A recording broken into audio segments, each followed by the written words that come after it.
Bem-vindos a mais uma videopausa. Este mês, a peça do Em Destaque não é uma, mas duas peças, duas caixinhas em ouro de finais do século XIX. Na coleção Medeiros e Almeida existem mais de meio centenar de caixinhas de rapé, 35 das quais estão em exposição permanente numa vitrina da Sala do Lago. Este tipo de caixinhas podem ser feitas em todas as formas e materiais. Temos caixinhas em ouro, caixinhas em prata, caixinhas em marfim, caixinhas em tartaruga, com esmaltes, com pedreria. A decoração também varia muito. Pode haver decoração puramente ornamental ou aparecer cenas mitológicas, episódios históricos, retratos. Mas para que servem todas estas caixinhas? Estas caixinhas eram feitas para guardar e para transportar facilmente o rapé. O rapé é um preparado de tabaco ralado, muitas vezes aromatizado, para o seu consumo por via nasal. Normalmente as caixinhas eram pequenas, contendo apenas o rapé suficiente para um dia ou 2 dias. Mas existem também caixas maiores, caixas de mesa, para o consumo comunal. Dentro destas caixinhas há várias tipologias. Hoje vamos a centrar-nos numa destas tipologias, que são as caixinhas diplomáticas, também chamadas caixinhas imperiais, que são as duas que hoje destacamos na nossa peça. A certa altura, difundiu-se entre os monarcas europeus o hábito de oferecer caixinhas aos seus pares, aos seus embaixadores e inclusive também, em ocasiões especiais, aos seus cortesãos. Estas ofertas não eram um acto de generosidade por parte do monarca, senão que respondiam a situações concretas. Por exemplo, podiam ser para honrar a uma pessoa, podia ser para estabilizar as boas relações entre dois países. Também havia caixas que eram feitas por ocasiões especiais, como por exemplo um casamento real ou uma coroação. E um tipo muito particular que eram as caixas oferecidas como valor de pago por um serviço prestado em situações nas que não era considerado apropriado o pago monetário. Como funcionava? O monarca oferecia uma caixinha, o receptor da caixinha tinha a oportunidade de guardar a caixinha ou podia então devolvê-la ao fabricante recebendo dinheiro em troca, e o fabricante voltava a vender a caixinha ao monarca, que mais uma vez ofereceria a outra pessoa. As caixinhas diplomáticas ou imperiais normalmente são caixinhas muito ornamentadas, como corresponde a este tipo de situações. E em muitas ocasiões têm na tampa, como nestas duas que aqui temos, ou o brasão real ou o monograma do governante, como é o caso das duas hoje em destaque, ou também às vezes o próprio retrato do monarca. Aqui, numa das nossas caixinhas, podemos ver uma dupla V em pedreria, que é o monograma correspondente a Wilhelm II, ou seja, a Guilherme II, o último imperador da Alemanha e rei da Prússia. A caixinha está decorada por pedreria e também por guirnaldas de louros.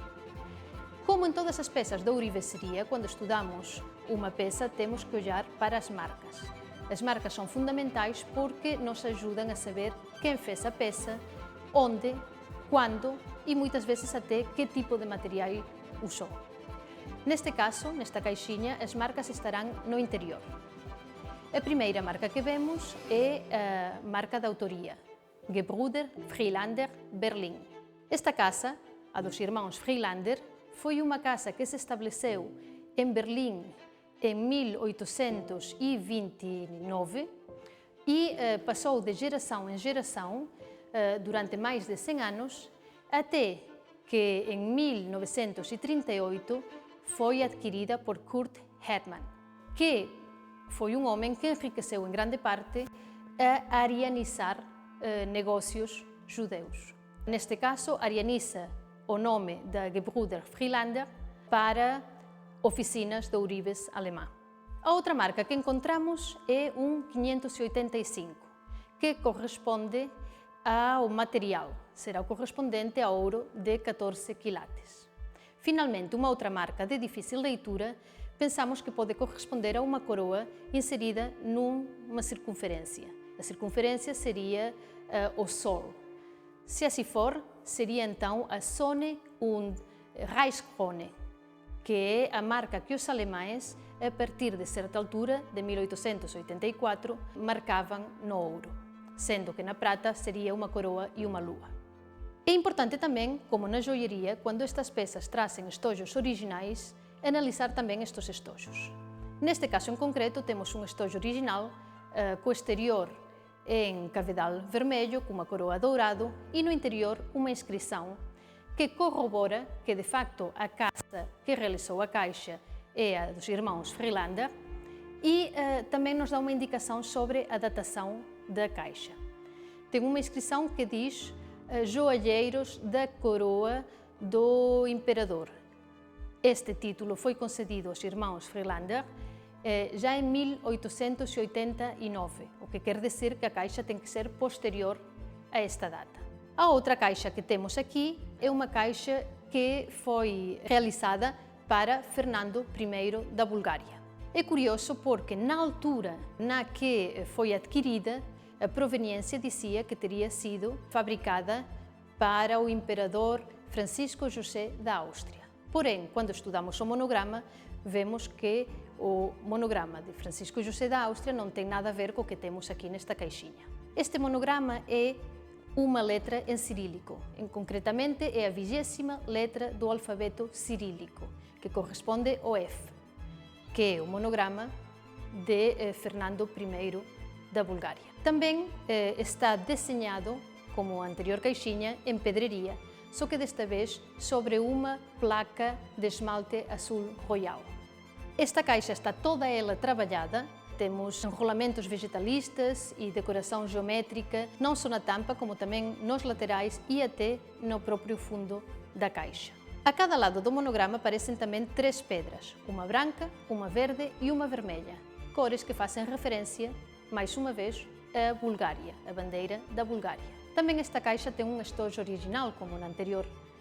Neste estojo, em veludo, temos um bração no exterior adourado. Este bração não só corrobora que era uma encomenda para o monarca búlgaro, porque é o bração da Bulgária, mas também nos ajuda na cronologia. Isto porquê? Porque em cima do leão dourado rampante da Bulgária aparece um escudete ou sobrescudo com o escudo da Saxônia. Este escudo foi trazido para o bração por Fernando I. Também aparece um moto em cirílico, que seria a tradução mais ou menos de fidelidade e firmeza, que é um moto também da Casa da Saxônia, também introduzido por Fernando I.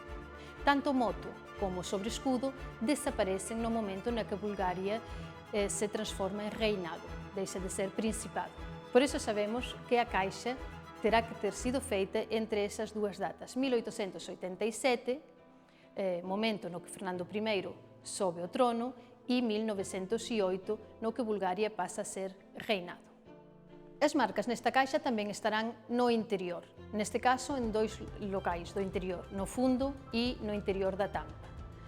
Temos então a primeira marca, a marca da autoria, que é CMWS, que corresponde a ourives Carl Martin Weishaupt und Sonne. Este ourives, ou esta casa de ourives, instala-se em Hanau, na Alemanha, no início do século XIX e também passará de geração em geração, especializando-se na produção de caixas de rapé e de outros objetos preciosos, e eram muito solicitados por diferentes monarcas de toda a Europa. Por isso não é de estranhar que, embora a caixa seja de fabrico alemão, tenha sido uma encomenda do príncipe da Bulgária.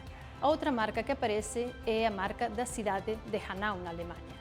E, finalmente, o 14 do material, os 14 quilates do ouro, no que foi feita a caixa. Como é que estas caixas chegam até nós, até a nossa coleção?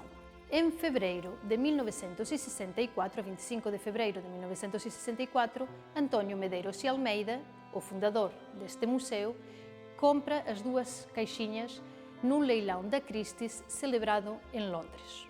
No catálogo desse leilão aparecia a proveniência destas caixinhas muito pormenorizada. Segundo este documento, teriam sido ofertas de 2 monarcas europeus para o irmão do Tsar Nicolau II da Rússia, o Grão-Duque Miguel Alexandrovich. Porém, como vimos, uma das caixas estava mal identificada, sendo que de Fernando I da Bulgária e não de Imperador Francisco José da Áustria, como se dizia no leilão das Sotheby's.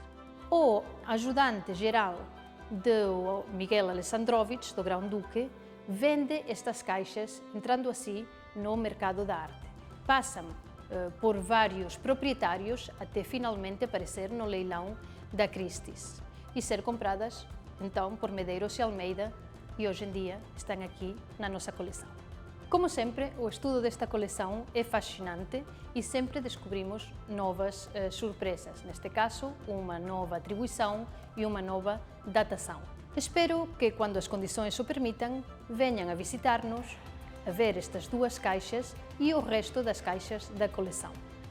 Entretanto, podem ler mais sobre as caixas imperiais no nosso site e podem seguir-nos nas nossas redes sociais. Esperemos que tenham gostado. Muito obrigada!